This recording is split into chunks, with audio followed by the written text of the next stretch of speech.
జై Sriram. How are you all? ఎలా ఉన్నారండి? నేను బాగున్నాను. మీ అందరూ కూడా బాగున్నారని, ఇంకా చాలా బాగుండాలని మనస్ఫూర్తిగా కోరుకుంటున్నాను. మొన్న అప్పుడే ఒక వారం రోజుల నుంచి ఒక చాలా డిస్టర్బింగ్ ఒక ఇన్సిడెంట్ మన ముందుకు వచ్చింది. దాని గురించి మాట్లాడాలని, ఎందుకంటే అది ఇంతకు ముందు కూడా ఒకళ్ళకి జరిగిందనమాట. ఇప్పుడు లేటెస్ట్గా ఎంత డెవలప్ అయిపోయి సోషల్ మీడియా, గూగుల్, యూట్యూబ్ ఇవన్నీ ఇప్పుడు వచ్చాయి. నేను ఎర్లీ 90s గురించి మాట్లాడుతున్నాను. 91 ఎగ్జాక్ట్లీ. అప్పుడైతే ఇవన్నీ ఏమీ లేవు మనకి.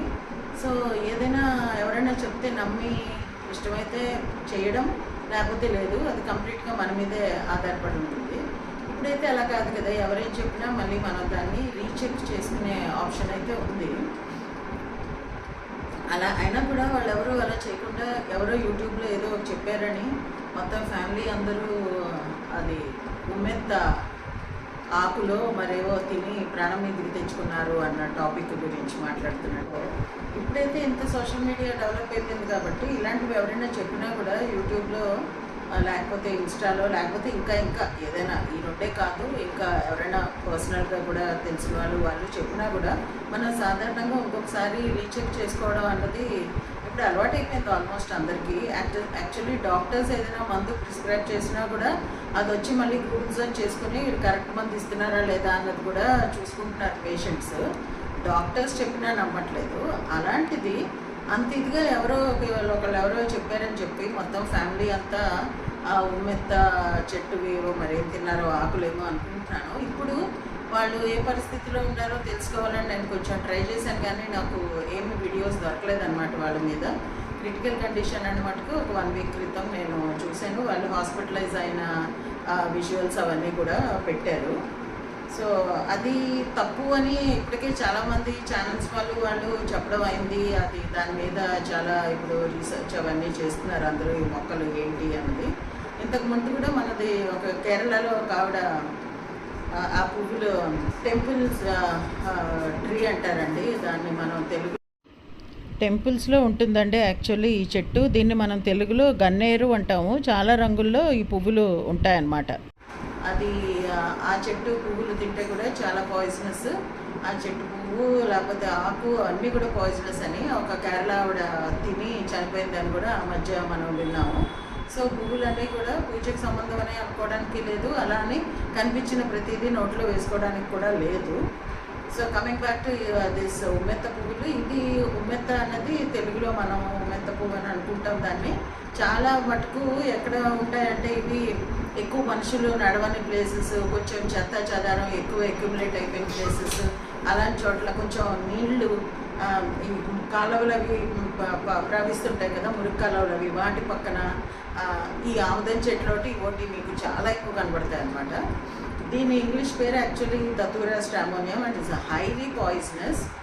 కానీ ఇప్పుడు ఇంత ఇదిగా నేను చెప్తున్నాను, కానీ ఒకప్పుడు నాకు తెలీదు. అండ్ నేను బాటనీ స్టూడెంట్, కానీ పర్టికులర్గా దతూరా స్ట్రామోనియం ఇంత పాయిజనస్ అని నాకు కూడా తెలియదు.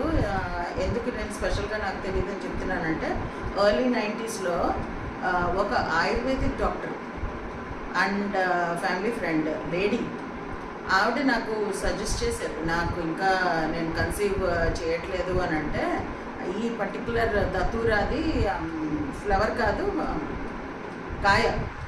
కాయలో ఏదో పార్ట్ పాలల్లోనో ఇందులోనో మరిగించుకొని తాగమనో ఏదో ఎగ్జాక్ట్లీ నాకు గుర్తులేదు. ఇన్ని సంవత్సరాలు అయిపోయిన తర్వాత ఆల్మోస్ట్ 35 సంవత్సరాలు ఎంతో అయిపోయింది.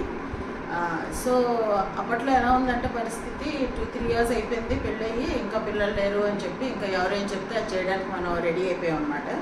అప్పటికి ఇలా చెప్తుంది తను అని మా హస్బెండ్ తోటి చెప్తే, నువ్వు ఇలాంటి పిచ్చి పనులని ఏం చేయకు, కావాలంటే నేను డాక్టర్ దగ్గర తీసుకెళ్తాను కానీ నువ్వేం చెయ్యకు అని. అండ్ నేను ఎందుకు ఆవిడ మాట అంత ఎక్కువ నమ్మాల్సి వచ్చిందంటే, ఆవిడ ఆయుర్వేదిక్ డాక్టర్. సో వాళ్ళు చెప్పేవి సాధారణంగా ఆకులు, వేర్లు, ఇంకా ఏంటి ఆ స్టెమ్, లేకపోతే వాటి కాయలు, ఆ కాయల్లో ఉన్న సీడ్స్, ఇవన్నీ ఉపయోగం అని చెప్పి మనకి చాలా మటుకు చెప్తుంటారు కదా. సో ఆయుర్వేద డాక్టరే చెప్తే ఈయన ఎందుకు వద్దంటారు అని చెప్పి నేను ట్రై చేద్దామని అనుకున్నానండి. దానికి ఇంకో కారణం కూడా ఏంటంటే, జెంట్స్ని ఎవరు నీకు పిల్లలు లేరా అని సాధారణంగా అడగరు. మన ఆడాళ్ళనే పట్టుకు పీడించేస్తూ ఉంటారనమాట. పెళ్ళైన 2-3 ఏళ్ళు ఊరుకుంటారు. ఇంకా తర్వాత నుంచి నీకు ఇంకా లేరా అని మన్నే అడుగుతుంటారు, మన పక్క వాళ్ళనే అడుగుతుంటారు. ఇలా చంపుతారు అమలాకలు అందరూ కలిపి. సో అది ఇంకా ఫేస్ చేసే టైం వచ్చేస్తుంది అనే టెన్షన్ కొద్దీ నేను మా వారు వద్దని చెప్పినా కూడా ఈయన ఆఫీస్కి వెళ్ళి సాయంత్రం వచ్చేవారు. మేము పూనాలో ఉన్నాం అప్పుడు. సో ఏం చేశానంటే ఆవిడ చెప్పినట్టుగా ఆ కాయ ఏదో కట్ చేసుకుని హ్యాపీగా తినేసి కూర్చున్నాను. ఈయన ఆఫీస్కి నుంచి ఇంటికి వచ్చేటప్పటికి నా పరిస్థితి అయితే అసలు మామూలుగా లేదనమాట. విపరీతం కడుపు నొప్పి అండి. అసలు అంత కడుపు నొప్పి నా జీవితంలో అంత ముందు రాలేదు. 2 డెలివరీలు అయ్యాయి, అప్పుడు కూడా రాలేదు. అది ఏమి కడుపు నొప్పో నాకు తెలియదు కానీ అసలు ఇలా మెలికలు తిరిగిపోవడం, మంచం మీద నుంచి ఎప్పుడో కింద పడిపోయాను, నాకు తెలియదు ఆ నొప్పితోటి. ఇంక ఇల్లంతా దొల్లుతున్నాను. అది హ్యూజ్ 3 బెడ్రూమ్ హౌస్ అనమాట పూనాలో. ఇంక ఇల్లంతా దొల్లడమే. ఇంకో మనిషి కూడా ఎవరు లేరు, మేమిద్దరమే. సో ఆయన ఎప్పుడు వస్తారా అని మధ్యలో మంచినీళ్ళు ఇచ్చే దిక్కు కూడా లేదు. అప్పట్లో మొబైల్ ఫోన్స్ లేవు, ఏమీ లేవు. ఈయన వచ్చేటప్పటికి పాపం రాత్రి ఆయన సాయంత్రం సాధారణంగా 6:30, 7 o'clock వచ్చేవారు. నేను ఇది మధ్యాహ్నం ఎప్పుడో తిన్నట్టున్నా. లక్కీలీ మరి ఆయన వెళ్ళగానే పొద్దున్నే తినలేదు. లంచ్ అది అయిన తర్వాత ఈ మొక్క ఎక్కడ ఉందా అని వెతుక్కుని వెళ్ళి తీసుకొచ్చి అదంతా రెడీ చేసి అది మళ్ళీ చల్లారాక నేను తాగేటప్పటికి ఆల్మోస్ట్ 4:30 ఎంతో అయినట్టుంది. సో ఒక 2.5 hours అయితే నేను నరకయాతన అనుభవించాను అనమాట. బట్ ఇప్పుడు అది తింటే చచ్చిపోయే వరకు వచ్చారు జనం అని అంటే మరి నేను ఎలా బతికేనా అన్నది నాకు చాలా చాలా చాలా ఆశ్చర్యంగా అనిపిస్తుంది. ఒక గత వారం రోజుల నుంచి నా బుర్రలో ఏదో తిరుగుతుంది. సో ఒకవేళ ఆ కాయ అంత డేంజరస్ కాదేమో నాకు తెలీదు. వాళ్ళు ఆకులే కన్స్యూమ్ చేశారో, వాళ్ళు ఏ విధంగా కన్స్యూమ్ చేశారో కూడా నాకు తెలీదు. బట్ నేను మటుకు బతికి ఇదిగో మీ ఎదురుగా ఉన్నాను మళ్ళీ ఇలా వీడియో చేయడానికి. సో అది మరి దేవుడి దయ అనుకోవాలో మరి ఏంటో నాకు తెలీదు. ఈయనైతే ఏం చెప్పారంటే కడుపు నొప్పి ఉంది అని అంటే లక్కీగా ఏవో ట్యాబ్లెట్స్ అవి ఏవో ఇచ్చారు, పెయిన్ కిల్లర్స్. అది బెరాల్గన్ కదా మనం యాక్చువల్లీ కడుపు నొప్పి వేసుకుంటాం. ఇచ్చి ఆయన చెప్పింది ఏంటంటే మా వారు, నువ్వు తాగినన్ని నీళ్ళు అలా కంటిన్యూస్గా కన్స్యూమ్ చేస్తూనే ఉండు. ప్రతి అరగంటకి 1 గ్లాసు, ప్రతి గంటకి 1 గ్లాసు అలా తాగుతూనే ఉండు. ఎంత అది నీ బాడీ నుంచి ఫ్రెష్ అవుట్ అయిపోతే అంత నువ్వు రిలాక్స్ అవుతావు అని చెప్పి. సో ఒక పర్టికులర్ పొజిషన్లో పడుకుంటే కొంచెం కంఫర్టబుల్గా అనిపించేది అనమాట. ఇంకా అలాగా పట్టుకుని నేను ఇంకా రోజు పాపం ఫుడ్ కూడా ఆయనే ఇంకా ఏం వండారో ఏం చేశారో నాకేం తెలియదు. సో ఈ బెరాల్గన్ కూడా కొంచెం పనిచేసినట్టుంది. అంటే 1 గంట చూద్దాము, లేకపోతే తీసుకెళ్తే. ఎందుకంటే ఇప్పుడైతే పెద్దవాళ్ళు అయిపోయి కానీ అప్పుడు ఆయన చిన్న నేను చిన్న కదా, ఇద్దరం 20sలోనే ఉన్నాము. సో అందుకని అంత ఇది ఉండదు. ఆ మొక్క ఏదో అంత పాయిజనస్ అని ఆయనకి తెలియదు. నేను బాటనీ చదివి నాకే తెలీదు. ఎందుకంటే చాలా చదువుతాం కదండి, చాలా మొక్కలు వాటన్నిటి గురించి చదువుతాం. పర్టికులర్గా ఈ మొక్క పాయిజనస్ అన్నది నాకు గుర్తులేదు. సో లక్కీలీ ఏమైందంటే హాస్పిటల్కి ఆ రోజైతే ఇంక మేము వెళ్ళలేదు. నెక్స్ట్ డేకి ఒకసారి ఎందుకైనా మంచిది తీసుకెళ్దాం, చాలా మటుకు ఫ్రెష్ అవుట్ అయింది నీ బాడీ నుంచి, బట్ స్టిల్ రేపు నేను తీసుకెళ్తా అని చెప్పి నెక్స్ట్ డే తీసుకెళ్లారు. వాళ్ళు కూడా చూసి పర్వాలేదు, బాగానే ఉన్నారు, ఏం అవసరం లేదు, కొంచెం వీక్ అయ్యారు, నిన్నటి నుంచి చాలా కష్టపడ్డారు కదా అని చెప్పి ఏదో ఒక ఇంజెక్షన్ అది ఇచ్చి, మాది కమాండ్ హాస్పిటల్ ఉంది పూణేలో, సో అక్కడికి తీసుకెళ్తే వాళ్ళు ప్రాపర్గా నాకు ట్రీట్మెంట్ అంతా ఇచ్చారంటే పెద్ద సీరియస్ అవ్వలేదు నాకు. అది నేను అనేది, ఆ కాయ తినడం వల్ల అవ్వలేదో మరి ఏంటో నాకైతే తెలీదు. లేకపోతే నాకు ఇంకా భూమి మీద చాలా చాలా నూకలు ఉన్నాయేమో ఈ పాటికి. ఆ తర్వాత ఈ 35 yearsలో ఎన్ని బస్తాలు బియ్యం తినుంటాను నేను.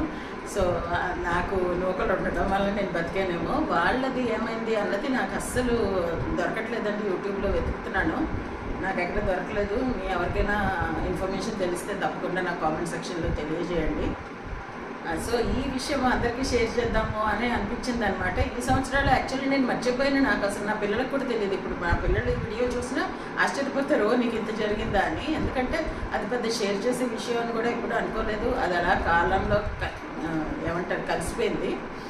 ఇప్పుడు అది తింటే ఇలా అయింది అని అన్న తర్వాత నాకు నాది గుర్తొచ్చింది అనమాట. సో షేర్ చేద్దాం, ఎందుకైనా మంచిది, అందరికీ ఇది కూడా ఉపయోగిస్తుంది కదా, యూస్ఫుల్ వీడియో అయినప్పుడు మనం ఎందుకు చెప్పకూడదు పబ్లిక్కి అని అనిపించింది నాకు. ఇంకా ఎవరైనా ఇలాంటి పనులు చేస్తుంటే మటుకు అస్సలు చేయకండి. నేను నా పిల్లలు నాకు కావాలి అన్న దీని కొద్దీ ఆవిడ చెప్పినది విన్నాను. అందులో చెప్పినావిడ ఆయుర్వేదిక్ డాక్టర్ కాబట్టి అస్సలు డౌట్ లేకుండా విన్నాను. కొంతప్పుడు డాక్టర్ది తప్పు అని నేను నన్ను, కొన్ని కొన్ని మన బాడీకి సూట్ అవ్వకపోవచ్చు. ఇన్ జనరల్ వాళ్ళు అవి ఏమైనా ప్రిస్క్రైబ్ చేస్తూ ఉండుండొచ్చు, వేరే వాళ్ళకి పడుతూ ఉండుండొచ్చు, నా బాడీకి అది పడకపోయి ఉండొచ్చు. లేకపోతే ఆవిడ చెప్పినట్టుగా ఎగ్జాక్ట్లీ ప్రాపర్ ఇవి 5 గ్రాములు అది తీసుకో, 15 గ్రాములు పాలు తీసుకో, అలాగైతే చెప్తారు కదా వాళ్ళు. నేనేదో అప్రాక్సిమేట్గా వేస్తుంటాను, అది కూడా తేడా వచ్చి ఉండొచ్చు. సో ఎవరిని బ్లేమ్ చేయడం అయితే నేను చేయట్లేదు, కానీ నేను బతికి బట్ట కట్టాను. సో అలా అందరికీ అవుతుందని అనుకోవద్దు. ఎక్కడో కొంచెం లక్ ఎక్కడో నాకు కలిసి వచ్చినట్టుంది. ఆ తర్వాత నాకు 2 పిల్లలు ఉన్నారు. మీ అందరికీ తెలుసు, నా యూట్యూబ్ ఫ్యామిలీకి తెలుసు నాకు 2 అబ్బాయిలని. So happy life, no issues. But ఇది ఒక లెసన్ లెర్న్డ్ అనమాట. ఎవరేం చెప్తే అందులోకి వెళ్ళిపోకూడదు, చేయకూడదు అన్నది. ఎవరేం చెప్పినా ప్రతిదీ 100% గుడ్డిగా నమ్మకూడదు. అది ఈ విషయమే కాదు, ఏ విషయమైనా సరే. ఈ మైక్రో ఫైనాన్స్ది కూడా చాలా నడుస్తుంది కదా ఈ మధ్య. అలాగే డబ్బులు అక్కడ ఇన్వెస్ట్ చేయి, ఇలాంటివన్నీ కూడా ఏది చూసినా కూడా 1కి 10 సార్లు కాదు 100 సార్లు ఆలోచించి చేయడం అన్నది చాలా చాలా ఇంపార్టెంట్. ఈ మధ్య మోసం చేసేవాళ్ళే ఎక్కువైపోయారు. మన మంచి కోరేవాళ్ళు మన ఫ్యామిలీస్లోనే లేరు, మన చుట్టాల్లోనే లేరు. అలాంటప్పుడు ఎవరో XYZ చెప్పింది మనం నమ్మేయకూడదు కదా. సో ఇదండి ఈరోజు నేను మీకు షేర్ చేయాలనుకున్న నా వీడియో. మీకు నచ్చింది అనుకుంటే, నచ్చితే please like, share, comment and subscribe to my channel. వాళ్ళకి వర్క్స్ అండ్ ఫర్ ఫోక్స్.